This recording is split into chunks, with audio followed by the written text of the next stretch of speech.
Welcome, everyone, to the Finish Line. On tonight's episode, is Chris Grier extending Tua because his career with the Miami Dolphins is tied to him? We'll talk about those comments and that opinion. Also, if all the top prospects are off the board at 21, should Cooper Dejean be in play for the Miami Dolphins? Also, we'll talk about something I want to talk with the boys about. Have mock draft sites and simulators kind of ruined the draft process with oversaturation? Also, we'll talk about who the Miami Dolphins brought in and are expected to host, including a Washington receiver, a Tennessee receiver, and a day 3 safety. Plus, Danny Crossman keeps getting fed lifelines as they added another special teams player today. We'll talk about all that and so much more. Please smash the like button, subscribe if you're new. Let's get into this. Touchdown!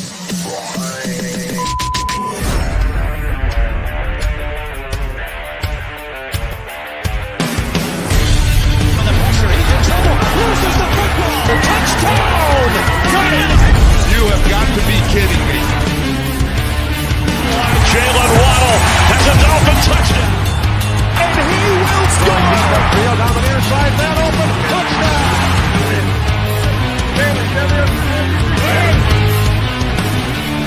The run from Tua Tagovailoa. Touchdown! He's going deep. He's got it for a touchdown again!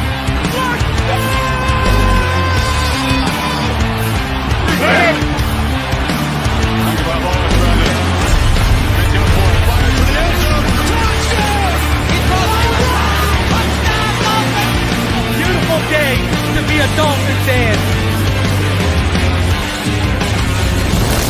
Let's go!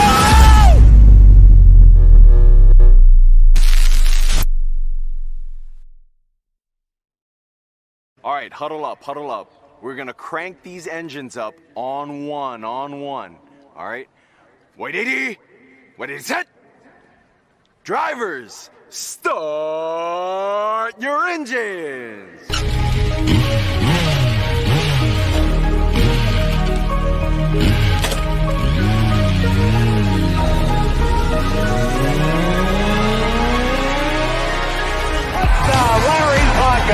This is the Finish Line. I coached some great offensive linemen in the past. Larry Little, Dwight Stevenson, Jim Langer, all Hall of Famers, and Richmond Webb belongs to that same group. Here are your hosts, legendary Miami Dolphins left tackle Richmond Webb, Reason, and Mr. Ballgame.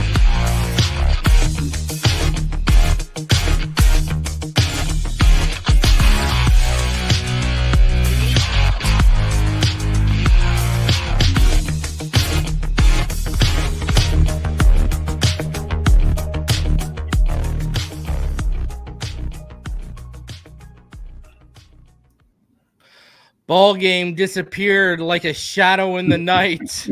Hey, holy jeez, this guy's here and then he's gone. This guy's doing his best Houdini act. Hey, here 1 minute, gone the next. So as we wait for Ballgame return, I mean, this guy, did he go to change his shirt? The pink wasn't good enough? You got to show up in style now? What's happening? Hey, you know, Ballgame got to make that grand entrance. People have been missing him, and they've been hungry for his commentary, this and that. So I'm sure he's going to make a grand entrance. He might come in with a Superman suit or something on. I don't know. He might be able to put a big old muscular dolphin in the middle of his chest. So instead of an S, he probably come back as our superhero or something. So he should be right back. I feel good. You're a week away from the big trip, bro. I'm a week away. Matter of fact, this time next week, I'll actually be already in Detroit. So definitely looking forward to it. Kind of reflect back, and it's exciting, but it's nervous at the same time because, you listen to the analysts, the projections, where they think you're going to go, this and that. And of course, one team can do something, a couple teams, and throw off the whole order of the draft. And it's speculation until you actually get, drafted or picked by a certain team. But, once that happens, it's like a load of pressure off your chest. Then once you kind of celebrate, you realize now I got to go prove or meet expectations of, what everybody is. Am I truly worthy of this pick? So it's a roller coaster ride, but man, I remember it, and it was great times for me. And I actually found a picture. I haven't posted. I'm gonna post it on Twitter probably this week. But after I had got drafted by the Dolphins, first time in the locker room, and I think I was looking at some fan mail some people had got. But this was the old locker room that a lot of people hadn't seen, and you see the lockers, and you'll see a little bit of the lockers. It's a black and white photo, but I'm gonna post it. I just been meaning to. I just been busy, but lo and behold, the one and only, the man, the myth, the legend. That's who we all been waiting on. Come on. Can we get a drum roll for Mr. Ballgame? What's up, Mr. Ballgame? We ain't gotta do all that. I'm a humble servant, man. Just a humble servant of the Dolphin fan community, bro. It's all good. How we doing? Waiting on you, brother. We good. Yeah, everybody waiting on you, brother. Brother, it's not pink. It's North Pacific wild salmon. That's what it is. It's not pink. That part. That's what I tell everyone. That's what I tell everyone. Hey? Okay. Yeah. Listen, I want to ask you guys this. I want to talk about this before we get into all the Dolphin stuff, because this has been a topic on Dolphins Twitter and around the sports world. Okay, Richmond, you were the 9th overall pick, right, in the 1990 draft. What was the pay scale like for draft picks back then? I remember my contract was 5 years, 3.6, 3.7. Okay. I think my signing bonus was 1.3. So a little over 700 a year, basically, it averaged out to, right? You could say. Yeah, and then it's I don't know if I hadn't paid much attention to it, but it was like the top 5, and then it was a little drop off, and then 6 to 10. It was kind of tiered like that, but but so let me ask you this. Yeah. What are your, and I'll start with you, Richmond, because I mean you were a top 10 draft pick. What are your guys' opinion of everyone kind of making a fuss over the Caitlin Clark number 1 overall pick, and what is it, only $78,000 a year she gets as the number 1 overall pick? I think the last pick of the first round gets like $2,000 a year, something crazy like that. Yeah. What are your guys' thoughts on this? Because okay, we know the NBA does a lot, like, the NBA basically makes all the money, right? They made like what, $10 billion last year, and the WNBA made like 60 million. All right. So what are your thoughts on that pay scale? Because I do get it, and I get where people are coming from, where, female athletes should be paid enough. But gentlemen, we've watched sports, we've played sports, obviously Richmond to the highest level here. It don't matter if the revenue isn't there. You can throw your arms up in the air all you want, but when you're making $60 million a year as a league annually, I mean, I think that I looked it up. I think the highest recorded contract was just signed, and I believe the girl made about $270,000 a year, and that's like the biggest contract ever in WNBA. I want to get your guys' thoughts on this, because we'll start with you, Richmond, then we'll go to you, Ballgame, because Ballgame, you've seen these college and high school athletes coming up. Richmond, you've been a top 10 draft pick. How do you feel about seeing a needle mover athlete like this? Not just in the women's sports, she's a needle mover in basketball. How do you feel about a needle mover like this and the pay scale? Where are your thoughts on it? Where do you land on it? I mean, I get it to a certain extent. I think the thing is you got to have, I mean, it's a business. So if the numbers aren't there, they aren't there. But I think one of the ways the revenue increases is fans got to support that sport or whatever. And that's with merchandise sales, this and that, blah, blah, blah, selling out the season tickets, this and that. And I'm not for sure it's definitely not a machine like the NBA, anything like that. So you can't really compare apples to apples. I don't think they play as many games. But with a star like Caitlin Clark, the type of year she had, I think definitely it drove a lot of people to start paying attention to women's basketball, especially women's college basketball. Now, does that transfer over once she gets into the WNBA? Will the numbers continue to maintain? How will viewership numbers go up? This and that. I think you look at all that. I think Caitlin, even though her base salary is fine, I think as far as endorsements and stuff like that, yeah. That's what she's going to do fine. But it's as for the sport overall, and I think that's what people are looking at. You got to support it. People got to get behind it, and that's the only thing I think this could help. But if it kind of like peaks and then levels off and drops back down, it's not going to be much of a change. So they've got to find a way to have the game more interesting to where fans want to sit there and watch and play. It's almost like the USFL or whatever now, the league that the other league they play during the spring or whatever. Yeah. The XFL and USFL that came together. Yeah, right? they make $50,000. So it's the money don't just come out the air and they don't grow on trees. So they got some work to do, but they can't grow it. That's my thoughts on it. Yeah. What are your thoughts, Ballgame? All right, so this is probably not going to be a popular opinion for some of our female viewers, but I just got to be real as I can with it. Say you got a business and your business has done extremely well in its inception, and then you decide to branch off and open up a secondary business that caters to another demographic of individual, or better yet, demographic. Yeah. If that business from its inception has done nothing but bring you deficits every year until most recently, and then it's barely breaking even, I'd have to say that that's a failure in terms of a business model. If you lost more money than you generated, I'm all for equality when it comes down to women's sports, but you got to be able to bring something to the table that merits what they want in terms of returns, and with the larger paychecks and things of that nature.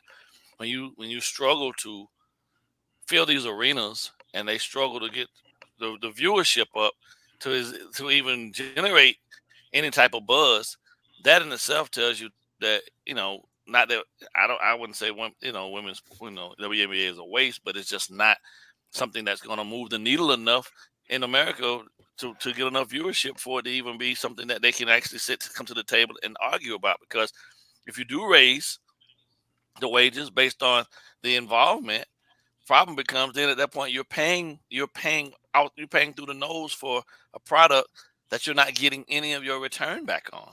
Like and all for the sake of saying that it's fair in terms of wage gap things and all this stuff. When there's all these different reports to prove that the wage gap that's a myth, because in theory what happens is that men just work more hours. You can't. It's against the law for you to hire someone, a man and a woman, and pay them differently for the same job. But the man will pick up extra shifts more than, generally. And I speak in general. This is generally what happens.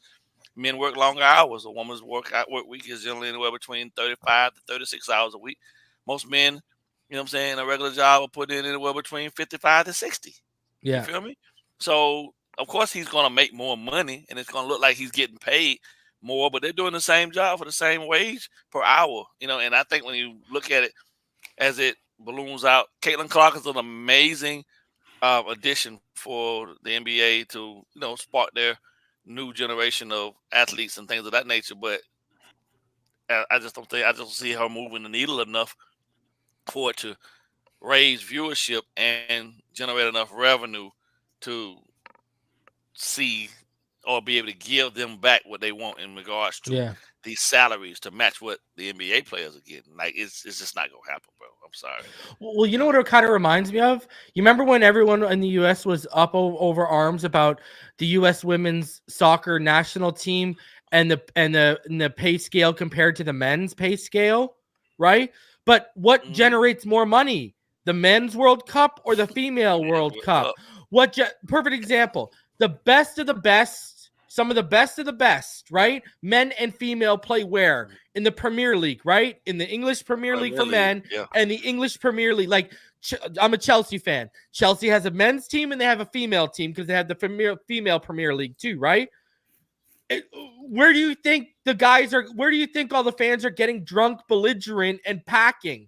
Right? Is it Stamford Bridge for the men's or is it Stamford Bridge for the women's? It's just that's where it is right now, right? And it's also because men's sports have been at the forefront for much longer than women's sports have been trying to get to the forefront. In terms of what I mean, like, we didn't start seeing specific female professional leagues start trying to make a major push until over the last 20, 30 years, where men's leagues have been, there's some soccer leagues that have been around for over 100 years, right? Like, I mean, that's just where we're at. And see, here's my thing with the pay wage and the equality. This is where you can kind of get someone on this whole Caitlin Clark argument if you really want to have the discussion. Ice Cube offered her $5 million to come join the men's 3-on-3 basketball team. And so there's more money on the table to come play against men, not to play against fellow females. There's more money on the table to come play against men. And, and I'm not even sitting here saying like that's the most ideal. I'm just saying, if you want to talk about specifically about money, more money's been put on the table by Ice Cube for her to come play in a men's league, where if you want to talk about, quality, what better is she should be on the same pay wage as a lot of those big names in there, and should be playing against them. So think about this. I did this experiment. It was roughly about 6 weeks ago, where I was at my job, and I went around. I asked the women at the job. I said, and this will explain the mindsets also of how different we are in terms of how we see the world in front of us and around us, men between women, and this will tie back in all into sports. I asked every woman that I passed on my way in a run of a day. I asked them, I said, would you prefer to have a job that had endless opportunities for networking opportunities through the roof for some of the top 100 companies in the world, or take a job cleaning gutters? Cleaning a sewer plant for $220,000 a year, guaranteed money. Which would you take? I asked maybe 25 women. 23 out of 25 women said they'll take the job with the networking possibilities. Every guy I asked said they taking that $220,000. It's a lot. I was going to say I'll take the $220,000. It's a lot. That's the difference. But that's the difference in the thought process, right? And she left $5 million on the table, but she don't want to go over there and compete against the men, But everybody wants to build her up to be some. What they said, the new, the female Steph Curry, right? Yeah. Well, why you can't go over there and play with the men then? Because without a shadow of a doubt, it's different over there. Well, I see both arguments, right? Like, because like Caddyshack, he says Clark makes enough money for herself and wants to grow women's sports. Now, that's too fooled an answer. You can grow women's sports by going in the 3-on-3 league and dominating other men, because then people are going to be like, see, equality. There you go. There's a perfect proof. Right. But exactly. I do agree on the flip side. She wants to take her talents to the WNBA because she wants to be the vital person that takes the WNBA into the next stratosphere. So I see both sides of that argument. I do see both sides of the argument, but I'm just saying there's two ways. I think there's two different paths to that same outcome. You can go in the 3-on-3 league, get paid as much as these men and dominate some of them. Or yes, you can go to the WNBA, but it's going to be a lot harder and a lot bigger of a grind. That's just because, let's be honest, they're talking about TNT and viewership deals in the chat, right? And I agree. Hey, if TNT, they want it. But why is TNT all of a sudden interested in TV deals? It's Caitlin Clark. So what are the games that don't feature Caitlin Clark? What are they going to do for viewership? They're going to be in the freaking gutter, right? Right. At least for the first year, right? Well, so, my thing is this. She's an amazing talent. Yeah, she's amazing. She's incredible. Talent. But Lisa Leslie was as well. Cheryl Swoops. I mean, I can name a bunch of girls who were phenomenal athletes also over there in the WNBA that just didn't get the needle moved. And I just don't think one girl. I mean, it's for me personally. I just think it's going to be damn near mission impossible, because you're just not going to. It's like getting people to give up football on Sundays. The NBA is where they want to see fast live action. They want the dunks. They want all that. They don't care about. And these girls are exceptionally fundamentally sound in all aspects. Yeah. Probably more so than the guys are. But people want the excitement. They want to see that. They want to see. They want not to see just shooters. Yeah, yeah. that's it. That's I what think they're Ballgame nailed it on the head, boys, because what happened in the 80s, right? They're coming out of the 60s and the 70s where you only had a few guys who were Showtime like that, like Dr. J. It wasn't. And then what happened in the 80s? Everyone started hitting it, right? You had Jordan hit it, Drexler hit it. All of a sudden, these guys came around and all. Yeah. And it found the next level. And then into the 90s, you had Vince Carter come around into the 2000s. Like, you had that. I think that's like, if you get a female basketball player that is going to do windmills and drive it to the paint and finish it explosive, people exactly. People aren't going to pay give them something they ain't seen before. People are only going to pay so much to see sharpshooters. It's that take it to the paint, finishing it off hard, the posterizing. That's what's going to have to take it to the next level. Richmond, you wanted to say something. So go ahead, bro. Yeah, I'm listening to what y'all saying, but I mean, in order to do that, they probably have to play on a 9-foot regulation goal because it just physically can't jump. Yeah, they got to load the rim.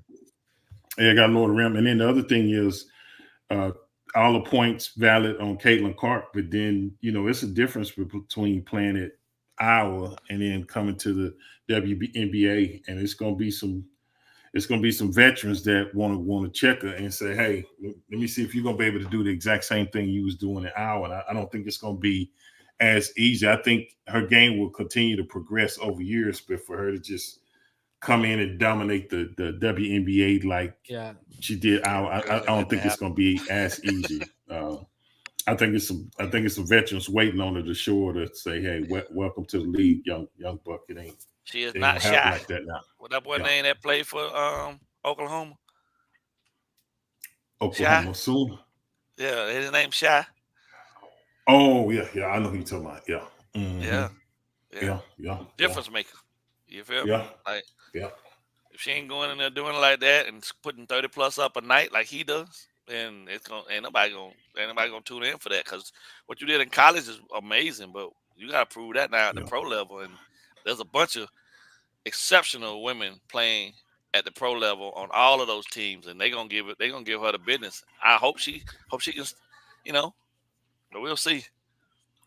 But one girl by herself, that's a problem, man. Now I just don't see her being able to move the needle by herself. So I hope she can. I hope she can, because people were coming out to Iowa to see her for sure, right? Right. Yeah. Like, people were definitely coming out to see her. So I hope she can move the needle. So all right. Let's get into it. Let's start off with some comments today, and I want to get your guys' thoughts on it, because obviously the contract situation has been a big talking point lately with Tua. At the luau, he kind of implied that, it's pretty close to being done.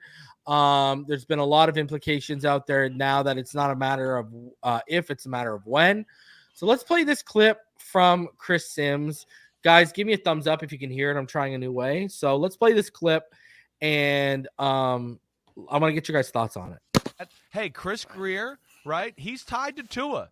There's a lot of pressure with him in the Tua situation. It didn't work out with Brian Flores. Everybody knows Justin Herbert's better than Tua in the NFL. We know Joe Burrow's in another stratosphere. Oh, no, Jordan Love's starting to look like you might want him over a Tua long term, right? And where I worry about the Dolphins is Chris Grier going to tie himself to such a point with Tua and prove that, he is good and he's the guy, that he's going to hurt the rest of the football team kind of to save his own ass a little bit about the Tua pick. That's what I would worry about. What are they going to pay him? What are you going to pay him? Just like I would say we talked about the Cowboys, or what I would say with the Giants last year. Who are you negotiating against, right? What's the number? Right? Don't just throw a number out there because you think you need to throw that number out there, right? They could throw, like last year with Daniel Jones. Why $40 million a year? Why? You could have gave him 34, and I think that you could have gone, tell me some other team that would give you 34 or 32. Show us that team. Oh, Crickets? That's right. And I think you could do the same thing with Tua. But these teams negotiate against themselves right now with certain situations and go, here's this. No, we'll give you more. We'll give you more. And it makes no sense. And I feel like the Dolphins are going to do that with Tua. So what are your guys' thoughts on what he said? He basically said that Chris Grier's existence with the Miami Dolphins is not only tied to Tua, but he feels that they're negotiating against themselves when it comes to Tua. And it's just a matter of, we have to get it done. We have to get it done instead of he claims, being smart about getting it done. So let's start with you, Ballgame. What are your thoughts on this? Well, to be clear, I don't really give two craps about what that dude says about anything happening down here in Miami. But I think when you look at the body of work, man, it's hard to deny to the organization that Tua's been and will continue to be our guy. And he's giving you every reason to believe that he's going to continue to get better. And you want to go ahead and satisfy the requirement of taking care of your signal caller for the near future, so you have it out of the way. Now, I don't like the fact that everybody consistently goes around through this process and compares him to all these other guys. But, I don't agree that Herbert is better. I believe Herbert is a different type of quarterback with a different physical physique associated with him. But he hasn't proven that he can win any games when it's left up to him in the fourth quarter when it's late. I've seen more turnovers from him than any game-winning drives. Burrow was the guy early, right? But Joe's battling injuries as of late, so you don't know what version of him you're going to get. And then when you talk about Love in the same boat. He sat for all those years not being able to actually move the needle against Aaron Rodgers until Aaron finally decided to get out of the way and get out of the foolishness of that process. But in the same sense, who really knew where he was going to be? So you had to go through the process of giving him, but he sat for 5 years, so he's supposed to come out looking like something. Now he has to repeat it. So I don't think, in my opinion, any of these cats really and truthfully can say what Tua is going to be and whether or not he's tied. What quarterback isn't tied to his GM if the GM drafted him? You feel me? That's a really dumb statement when you think about it, because the same guy that drafted him should want to see his guy be successful. And for the last 2 seasons, I don't even count the first two. The last 2 seasons, he's been highly successful. Okay, we didn't get the playoff win, but he went from being middle of the pack and highly efficient in the third season to this last season leading the league in passing and still being highly efficient. So it's damn near like they wouldn't want him to be Jesus, man. Like, he got to be perfect in every. Can I ask you something, Ballgame? Why is Tua treated like he's still in the evaluation process, while a guy like Herbert is not? Who, when you look at the games they've won, the big games they've won, they match up. But Herbert hasn't done anything accolade-wise since he won Rookie of the Year. Since then, 2 coaches have been fired, right? And he hasn't. He's, like you said, he's got more, interceptions in meaningful fourth quarters than he does game-winning drives. And he hasn't won anything, let alone his team is picking in the top 5 right now, right, while Tua is coming off back-to-back playoff appearances, okay? And he finally played his first full healthy season. And the one season he did, he led the league in passing in his 4th year in. Wasn't Rookie of the Year with some meaningless Pepsi award. Why is Tua constantly under the evaluation microscope while someone like that is? Because they still treat Tua. A lot of these people treat Tua like he's still in the evaluation process of his first year in the NFL. I'll tell you why I believe it is, and I believe it's the way it is only because of the fact that people have a model stuck in their head of what an NFL quarterback should look like, and our guy doesn't fit it. He's one of one. There's no other guy that comes out that looks like him, and is even they don't know how to really evaluate him, because when's the last time we saw a lefty? The last time we saw a lefty, none of these guys that are out here talking about what he should look like and all these type of things didn't even have these platforms. You feel me? Yeah. They were fans too. They were stuck somewhere off in a closet writing journals or writing articles about. Sims couldn't even get play calls right in the huddle at practice, if I remember correctly. If we wanted to talk about lefties. So when people become accustomed to they become accustomed to models. Yeah. He doesn't fit their ideal model of what an NFL quarterback should look like. And I think that's petty.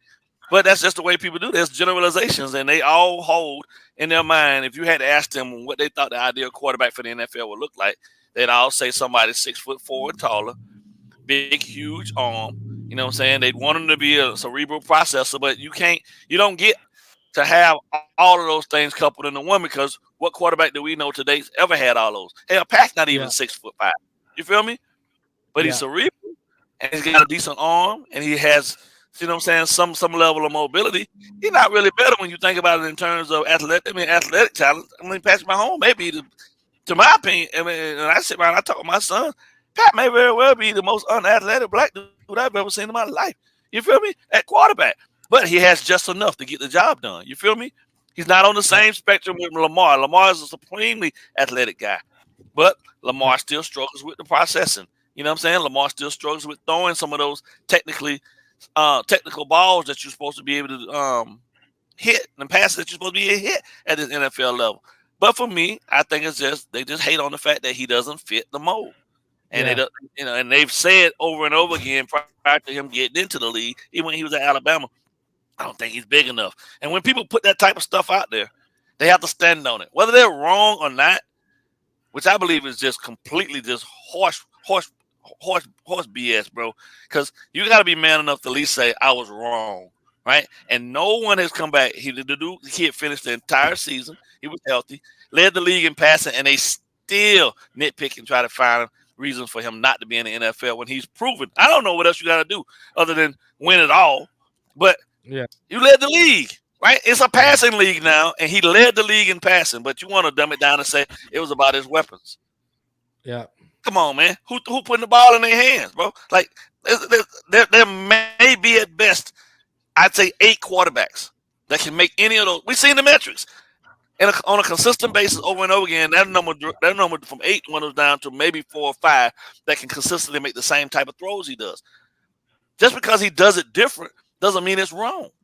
Yeah. You know what I mean? And people got to get themselves out of the mindset of what used to be and these big, burly, you know what I'm saying, big, huge cannon on quarterbacks with no accuracy that when it's all said and done, overshooting passes, throwing interceptions late in games like Burrow does. I mean, like, Joe have his issues too. You feel me? Like, none of them are perfect. Just leave him alone, man. Let him play his game. He's perfect for his scheme. His coach figured that out, but they don't like it because they don't know how to defend it, and they don't understand what he brings to the table truly to make it work.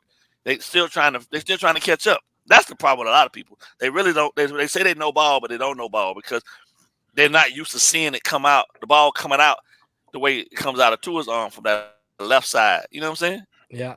He's an anomaly, and they don't know what to do with it. So what do you do with things that you don't really know and understand? You want to push him off in the corner and not deal with it. You want to replace it with something that you're comfortable with so you can continue to talk about it and have something to say. Most of them ain't took the time to even evaluate who he really is. So, of course, they're just going to stick to their guns. That's my opinion, which makes them horrible, horrible people to listen to. What do you think, Richmond? Where's your opinion on this and the whole implication that Chris Grier's job is basically tied to this extension? What's your opinion on this whole thing? Well, I'll say it like this, and I think Ballgame, he hit the nail on the head when he said pretty much every general manager is tied to a quarterback they brought in or whatever. But, you know, at the end of the day, when you look at the stats he put up last year this past season was, could he stay healthy? And they continue to question that, and it was basically concussions. It wasn't that he wasn't healthy. He had a couple of concussions. It was just the way he looked on the field when he had those concussions that everybody was questioning his health. Should he retire, this and that? And he played the whole season. So, like I say, the good thing is that is an opinion and it's not a fact. And the other thing I'll say is, you know, he's talking about Daniel Jones. We talked about Dak Prescott. The quarterback position, if you kind of prove it out, if you're in the top of those numbers, every guy that comes up with a contract is trying to reset the market for the next guys that's coming along. So every team is eventually, if they have a good quarterback that they want to keep in-house or whatever, they're going to have to deal with this. And I think that's why even, you know, when you brought up Patrick Mahomes, that's why he signed a 10-year deal, whatever. If you think this is the guy that's going to lead you long-term, this and that, Lamar Jackson, you keep naming it. Herbert got a new deal, but I definitely think this guy gets more scrutiny than anybody I've seen in the league, and I don't understand why, but I love the way he approaches it. He lets it roll off his back like water off a duck's back, and he continues to just work to prove the naysayers wrong, and I think that's the attitude. I think the Dolphins know what they have. I think they know long-term he's the guy.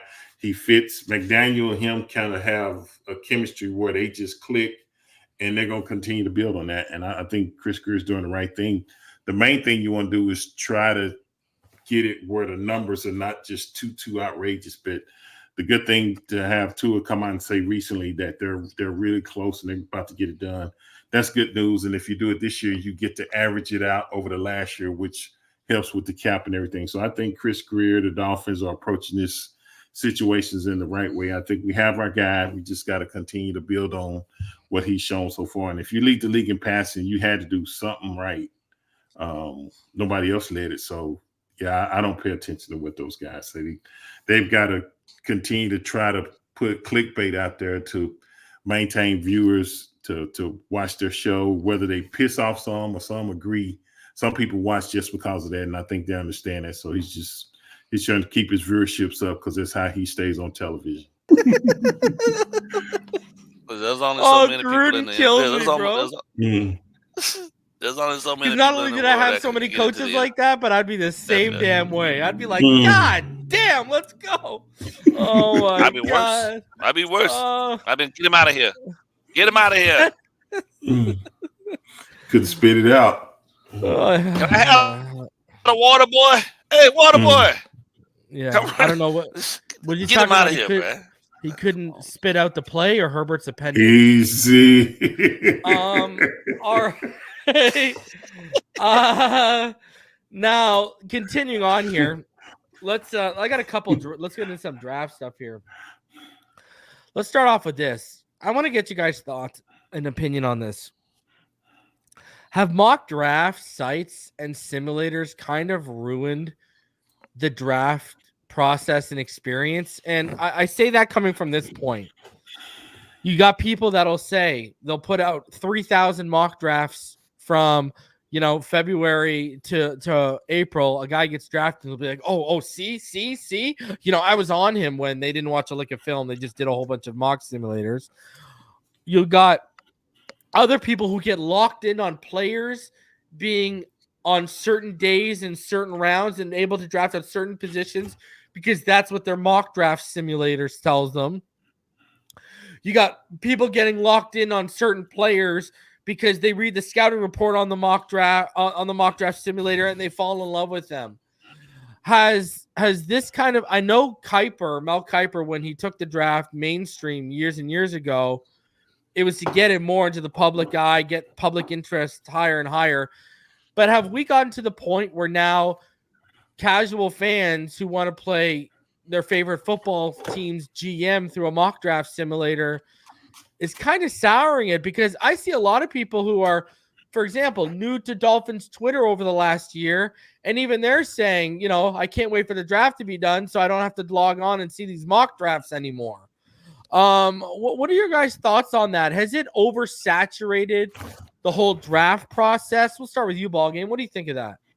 Yeah, I think like the best has always been the purity of some individuals taking their time, sitting down, doing the research, and then coming back and giving you sound quality information about each kid, and taking that time to really assess the needs of each team and how those teams have moved in the past, and having an understanding of what the team's overall goal was going into the draft and how they wanted their teams to look. I think there was 4 years straight that I watched Corey Chavis, who used to be a DB for the Minnesota Vikings, go on, and they stopped having him on after he kicked Mel Kiper's ass 4 straight years. They just stopped asking him on, and I kept wondering, like, why are we listening to Kiper? Because I can't remember the last time he ever had anything right. But the quality of, I think, for me personally, man, there is such thing as an oversaturation, because there's supposed to be a time where for people that don't really have all the knowledge about the players and whatnot, to be able to rely on someone who has done the research from years and years of studying players and looking at the draft classes and trying to predict what years a kid's going to come out and how successful they was and tracking all of the ups and downs of the kid. That's the journey part of it that we really don't get anymore, because like you said, when you see a person running excess of 300, 400 mock drafts, all they're doing is letting some simulator figure it out. But there's no real like intimate work that they're doing to figure out exactly where that kid would be the best fit and why, right? Because it's the why for me in regards to what fans really need to know. Why are they picking that player? How is that player going to help improve what they're trying to do on offense or defense? That type of thing. And you don't really get that anymore. All you see these guys doing now, running them up, and then they give you some bullshit blurbs about why the kid deserved to be picked where he was without really even knowing the kid. Because half the time, most of the guys that are covering the draft, they be wrong. Their boys be shot after the third pick. Their boys be shot, right? And you've been hella consistent as of late in regards to you back to being what I consider to be a purist in regards to why a kid needs to be drafted and how he can help a team move forward, things like that. I think there should be more people like you, Reason, that do this type of work to give the fans more of an intimate understanding of the player, because the way these other guys doing it now, just for clicks and just for viewership, you know what I'm saying? People still come away from it like, who the hell was that? Well, why they picked him? You know what I mean? And it also affects, and the crazy part about it is that type of shit also affects how teams also draft as well, because they get lazy, right? Instead of having guys do deep dive, because the Jets made a couple picks over the last couple of years there. I was wondering, like, why the hell they took them there? And then they got first-round draft picks that don't even play. You know what I'm saying? Yeah. It's like, well, why'd you pick him? Why'd you even take him if you weren't gonna play him? Type of thing. Like, you had other needs, but you reached. Is that the McDonald kid, right? Because they took the DN. I think his name McDonald, right? They took him in the first round, and they also drafted my guy from Florida State, huh? You're talking about the Jets? DNs, both of them. They took two DNs in the same draft. You know what I'm saying? And I was like, what the hell y'all doing? He took a first-round draft pick. You wasted a pick. Why you took him? And it was because they relied on somebody else's information, and the kid couldn't even break into the starting lineup. Yeah. You know what I mean? And all the while, the guy that they took a round later, he's a starter now. You know what I mean? And the other kid can't even get on the field. But they relying on other people's information instead of being diligent like you and like others do that really put out really quality. Yeah. So there is no saturation. To answer your question, I'm sorry I rambled on, but yeah. I don't even look for people's right. If there's specific kids that people can ask me about, and I can tell them because I know of the kid. I've seen the kid play. I know something about him. But the way some of these guys, they don't even know who it is. They just let it run, let the computer do it, stack names in there. They might pick a player based on where they want to see a player go, and they let the rest of the other thing go, and they be like, okay, this is what it's going to be, man. That's bogus. Hell, anybody can do that. They close your eyes and push a button. Yeah. You're talking about they took remember the year they took Sauce at 4. They also took Jermaine Johnson at 26. And Jermaine Johnson, yeah. And then last year they drafted Will McDonald at 15. Remember they Will traded McDonald. With Green Bay? Yeah, there you go.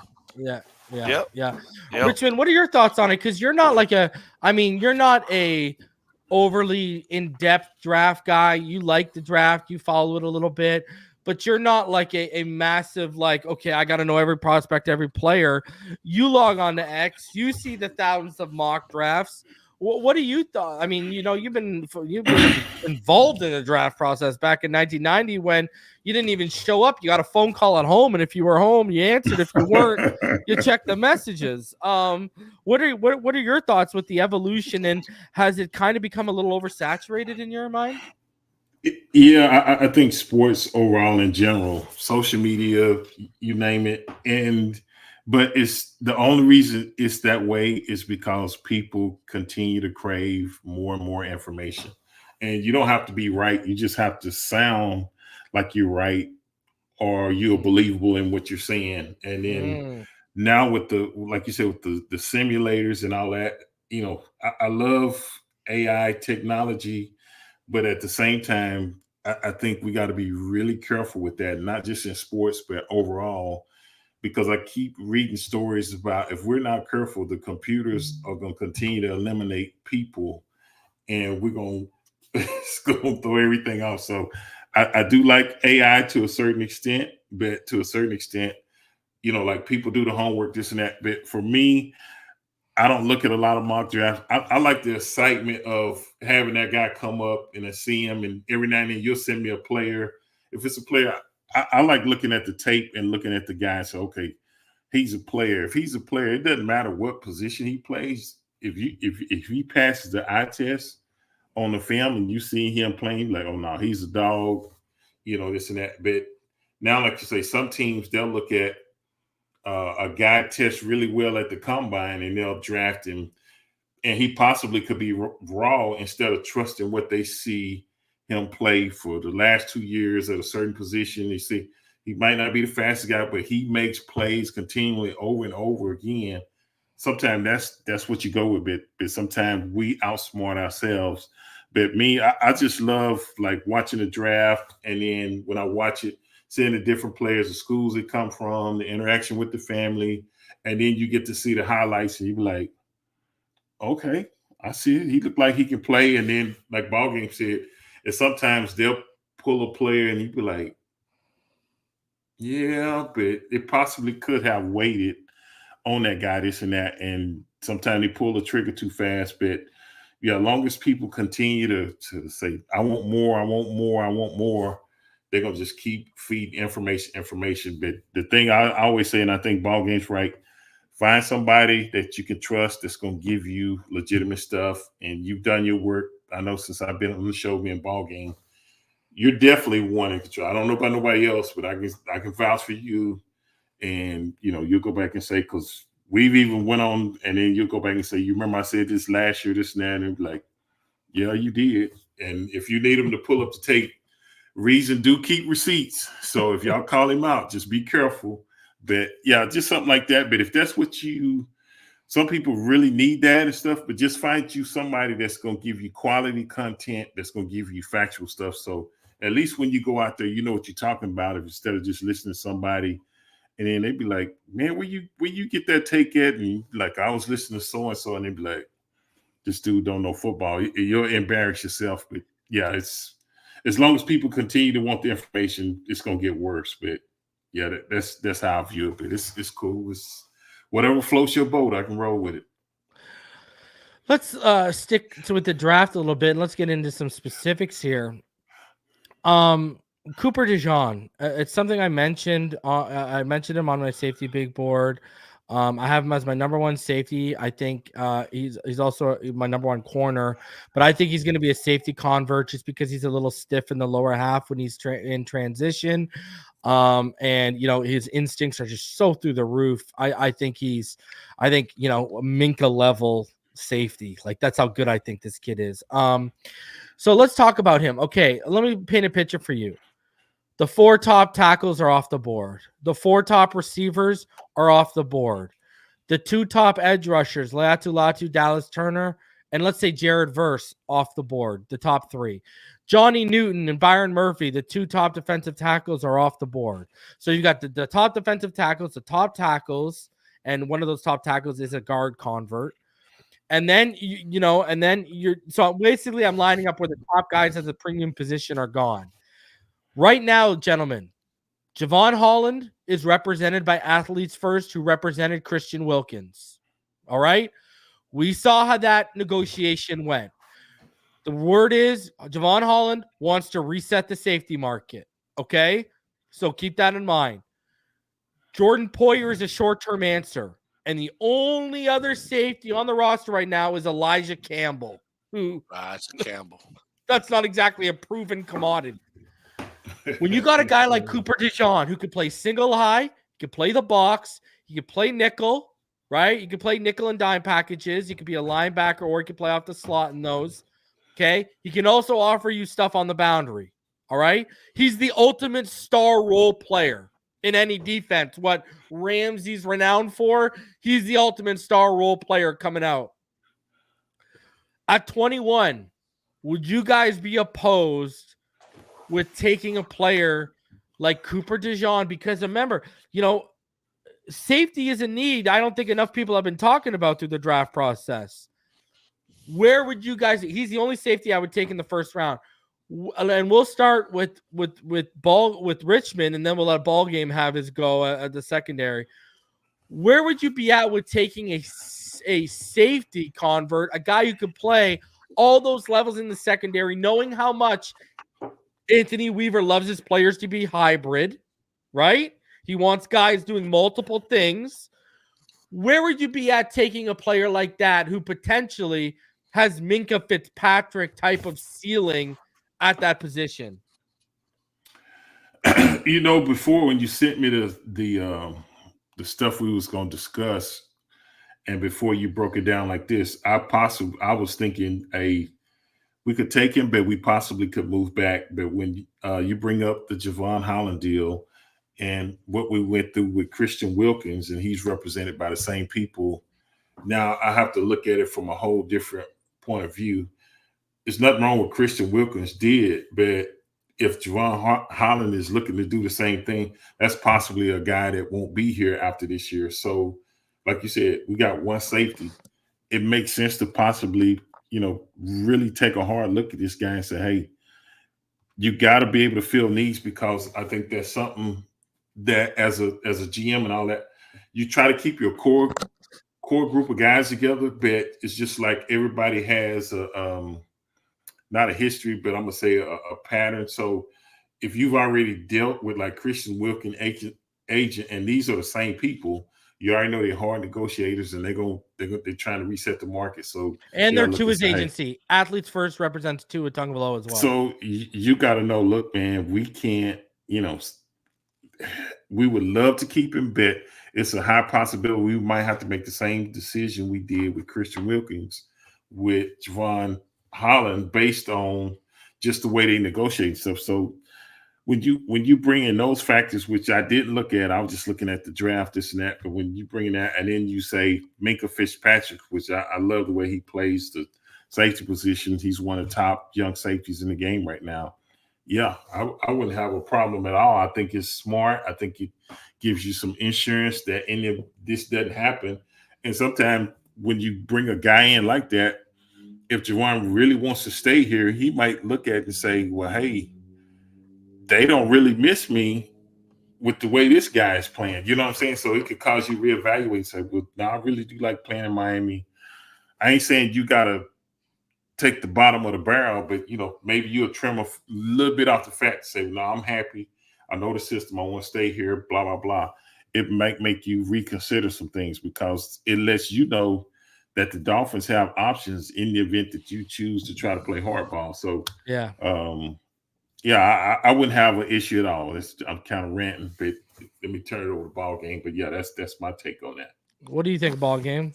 And what's your opinion on Cooper Dejean? So for me, well, I mean, I got a couple, but I think the biggest thing is that, like, when you think about the back end guys that are in this draft, right? He really is a total package, right? He's gritty as hell. You know what I mean? He looks stiff in the hips, but that's why you'd have him place. You know what I'm saying? Bring him down, let him walk down in the box a bit. He's definitely a hell of a tackler. You know what I'm saying? He's got extremely good range. He's a ball hawk. He knows how to get to the ball. He knows how to clear through traffic, take on blockers, and make tackles in the run game as well. And he's also, without a shadow of a doubt, extremely smart, right? He's really good at recognition, read and recognition, and he doesn't take many false steps.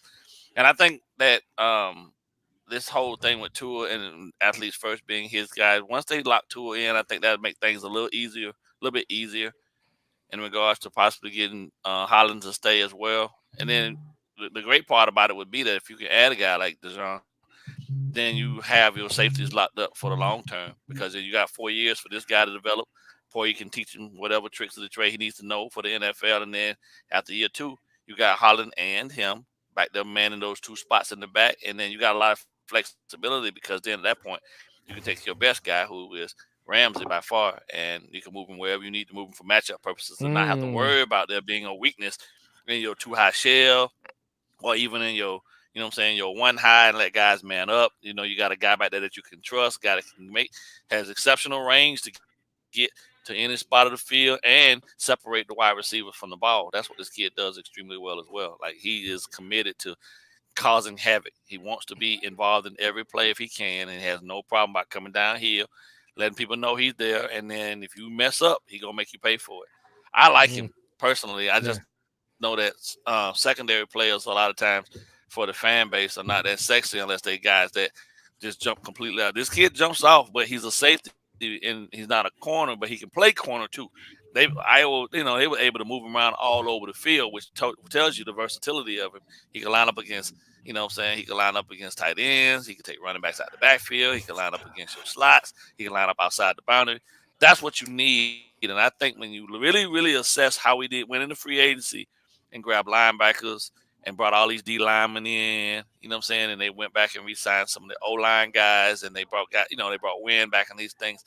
Safety probably is the number one area of concern, especially with Poyer's age and the fact that he's on a short-term deal. You need that guy. You need that other. You need the Robin for Batman.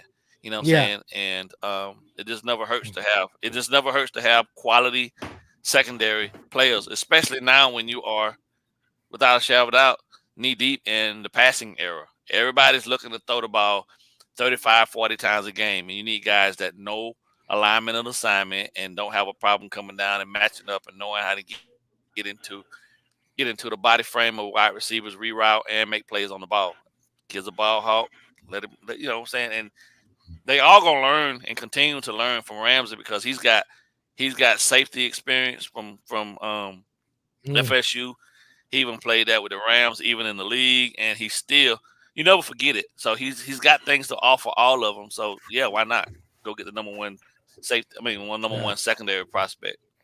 I like it. I'm all over. I'm all over that though. Well, the Ravens and Weaver, they love those three safety looks. And the things you could do with Dejean, Holland, Poyer, and Ramsey, my God. Like, you can move guys in so many different looks. Even Kohu's got the athletic profile. Yeah, there's just so much. You would have so much versatility with that secondary, and the talent in that secondary would be through the roof. And I think, especially if you're going to pay Holland, that guy you want paired with him, the high quality player you want paired with him is going to have to be on a rookie deal. On a rookie contract. Yeah. Right. That's how it works. He's 6'1", 210. He's big enough to walk down. He's big enough to walk down in the box in some packages and be your, and be your sub linebacker too. A lot like Hamilton does for the Ravens. And he's fantastic in pursuit. Like, from the angles he takes, and he's just smart, man. Like, you brought it up. Like, what stands out to me and why I think he'd be such an amazing and elite safety, his IQ, his route recognition, and his instincts, and how he his reaction ability. Like, he's just, it's next level, man. Like, it really is next level. Like, the guy had over the last 2 years, I think he had who he reminds me of? 4 picks returned for a touchdown. It's crazy. Who? Yeah, you know who he reminds me of? Who? Jason Sehorn. Yeah, I've heard that I've heard that comp before. Yeah. He reminds me of Jason Sehorn. And we all know how good he was. Just more athletic. Yeah. And with the versatility to be able to play safety as well. But yeah. And the crazy thing is you don't see a lot of white guys that play corner and safety and things of that nature. But this kid is phenomenal at it. He's like to the safety position and DB position what Christian McCaffrey is to the running back position. Yep, Swiss Army knife. You know what I mean? Yeah. I agree. Yeah. 110%. All right. Continuing on here, the Miami Dolphins, they signed a player today, and I got to ask the question. They signed former Giant Cam Brown. Now, Cam Brown, former 6th-round pick out of Penn State, has played more than 80% of the Giants' special team snaps during the past 4 seasons, 1,328 special team snaps in all. He only has about 107 defensive snaps over that 4-year career, and 93 of those came as a rookie. So, again, along with Siran Neal, the Miami Dolphins, they've given Danny Crossman another life preserver. You know what I mean? Yeah. Well, what are your thoughts on this? As clearly they want to improve their coverage units. What are your thoughts on them continuing to improve and also continuing to allow Danny, how many, I don't know. Like, I like adding veterans more than young players because Danny Crossman's proven he can't really develop a ton of good young players on special teams. What are your guys' thoughts on this? Like, is this just another, we're prolonging the inevitable of Danny Crossman being out of here? I don't. I think I look at it as, I mean, for whatever reason, they're keeping him on the staff. I don't know. I've heard a lot of people express their distaste for him or whatever. But what I do know is there's 3 phases of the game: offense, defense, and the kicking game. And a lot of times, if you can win 2 out of the 3, normally you're gonna win the game. And if we can definitely improve the kicking game or special teams with veterans or whatever, like you say, this guy, he's played majority, he's a special teams player. That's why I view him based on the stats that you gave. And he must be pretty good at it. So that helps us be a better football team. And I commend Chris Grier for doing that. But like you said, it's not just players, it's coaches. Everybody has to be accountable. So I can't answer the question about Crossman. I can just tell you I'm happy that we brought in another good special team player to help improve our overall special teams play. And I'll leave it right there. Yeah, I think for me, we're in an era where you give a guy every piece that he needs to be successful, and he don't have any excuses if you let him go. Because a lot of these kids a lot of these players that they're bringing in are proven commodities that can get the job done, have done exceptionally well in the spaces where they were at, but maybe they just couldn't figure a way to keep the guy. So, but special teams is part.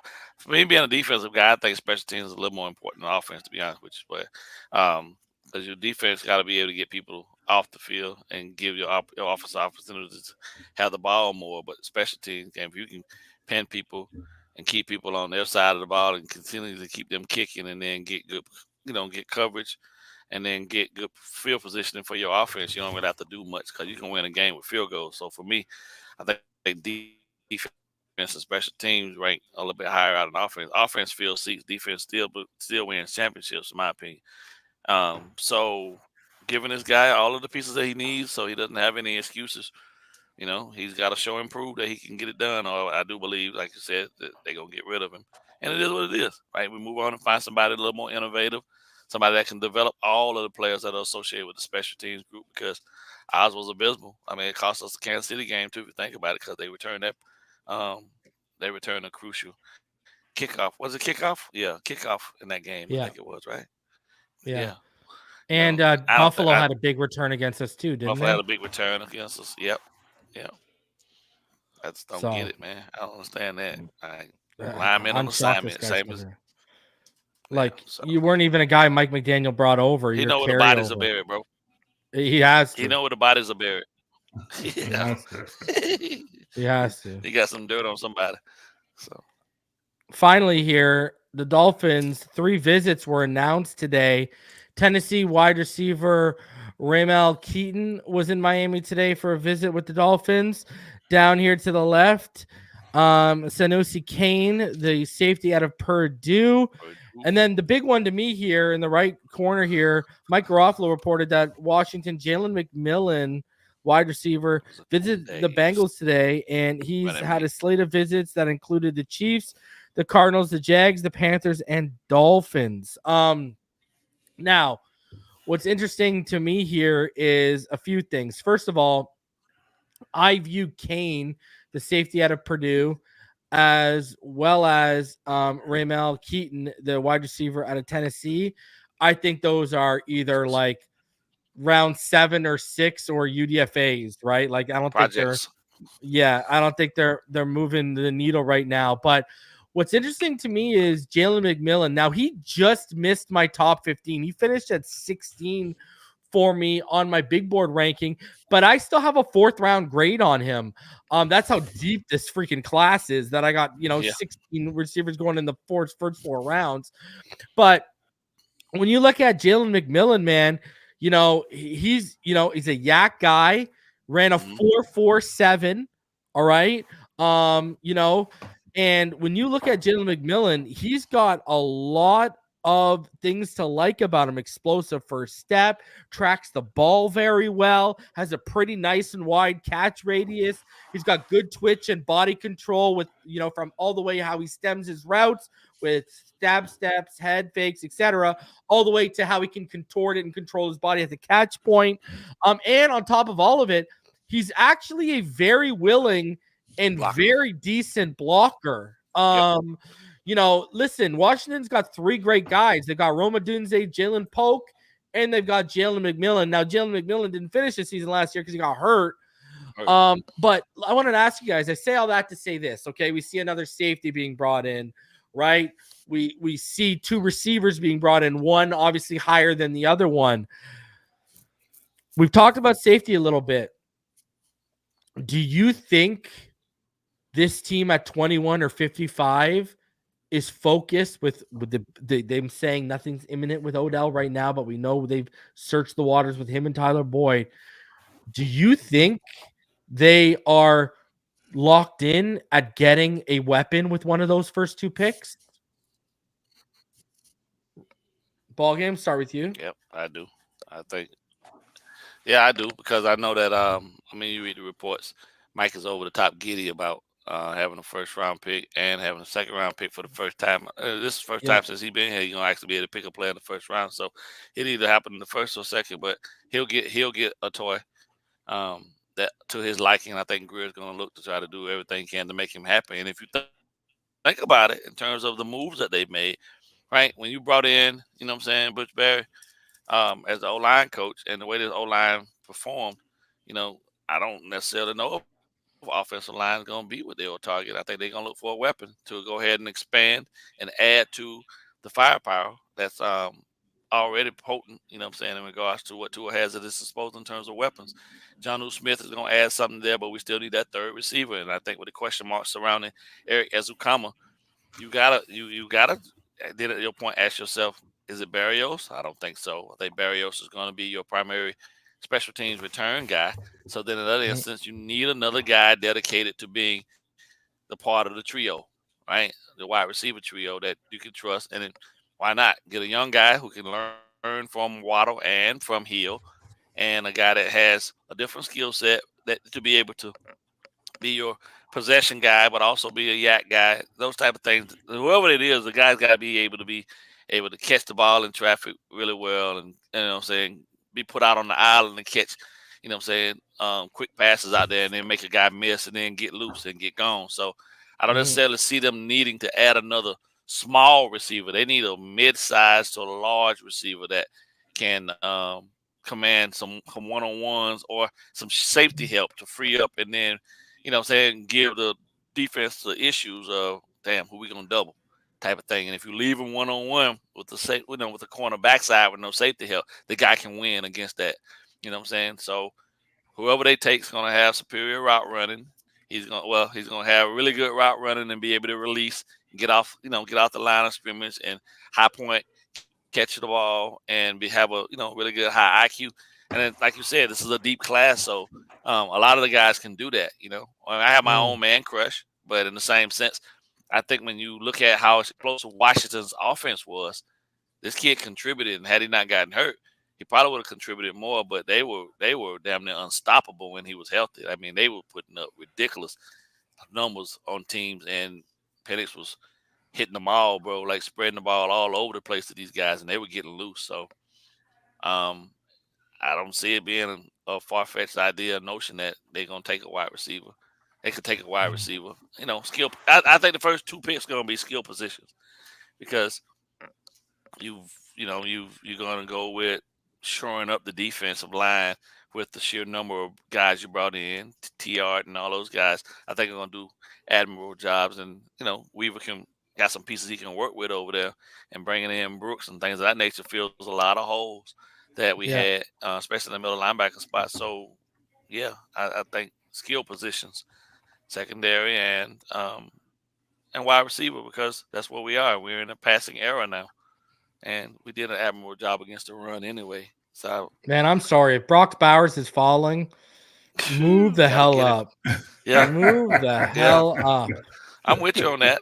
That kid's a special talent. Definitely a special talent. He's nice. He's ridiculous, bro. Yeah. And I remember having Omar up here and saying tight end's the next evolution of this offense. Watch. And then what does McDaniel say? Tight end's the next evolution of this offense.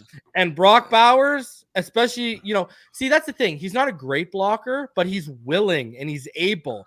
All you need to do is be willing, able, increase your play strength, and they can teach you the technique. And, we got Embry and we got Frank Smith and we got McDaniel. They can turn you into that. What are your thoughts, Richmond? Do you see them? You might be up there announcing the pick at 55, and it might be a weapon, eh? Oh, look at you. It could be. Like you said, the way this in Ballgame hit on it too, but it's the way the offense is built. And, he brought up some great points as far as the number 3 receiver. I know Barrios played there a lot last year, but it makes sense if you can get a really good quality guy at that number 3 spot and let Barrios just take over, punt return, stuff like that. It just makes sense. And then I know, like he said, Mike McDaniel loves his toys. I love my toys too. So you shook me up with the Bowers. If he slips, grab him, because you caught that, Ballgame? Yeah, I watched that kid at Georgia, man, and for him to be a tight end, it was ridiculous, bro. It was just, man, if you could add him, I mean, he would give safeties hell trying to cover that kid. It's just, man, that's just. So I definitely do think with at least one out of the top 2 picks, we could go with a skill position, and I wouldn't be upset with that. As long as they're gonna help us win, that's what I'm about. I'm a team player. God blessed us with Tua. I don't know if he's gonna do it again and give us Bowers. Yeah. Shout out to Jennifer Forbush in the chat. Go follow her on Twitter. Say her name 3 times like Candyman and she shows up. She's just like me. So shout out to her. Boys, all you guys kept talking about what you want at receiver, and all I kept seeing is watch the receiver at the top of the screen right here, not the guy who's motioning, but the man who's going to be outside off the motion. Watch him. Okay, watch him. He's going to come across on a drag. Here's a drag underneath. Watch this. That's 6'2", 221 pounds, moving at 4.39. And that's Xavier Legette, 221 pounds. That play right there was the fastest clock speed last year of a receiver in college football. Wow. Tell me that. Watch him come across the middle here. Spencer Rattler throwing the football. Watch this. Look at this. Take the ball. Look at this. Just split. Look at him just split the defenders. Look at that. Oh, my God. I'm telling you. As a president, I'm not just the president of the Xavier Legette fan club. I'm also a client. And I'm going to tell you right now, man, give me it all day. All day. Listen, because you know what? I think if those top 4 guys are off the board, I think the Bills are going to take him at 28. I think it's going to be between him and Adonai Mitchell as the next guy off the board. I do not see people drafting a 165-pound Xavier Worthy just because he runs a 4.21. It's more impressive to me that a guy 6'2", is 221 pounds and runs a 4.39. That's much more impressive. You better be 165 pounds running a goddamn 4.21. That's all I got to say, right? Anyways, ladies and gentlemen, do us the favor. Please smash the like button, subscribe if you're new. We will not have the finish line next week as Richmond's big timing us. He'll be in Detroit next year. Don't blame that on me. Don't do that. Don't do that. But you'll be able to catch Ballgame on nights 1 and night 2 of the draft. We'll have me, Martin, Ballgame, and Kevin Dern more for the panel. So be on the lookout for that. So be sure to tune in. We led last year. We led in coverage on YouTube in the Dolphin space. Let's do it again, everyone. So we got 2 picks this year. Let's enjoy it. So smash the like button, subscribe if you're new. Love all y'all. And as always, Fins up all day, every day. Until Fins up. Margaritaville sends that cease and desist our way, baby.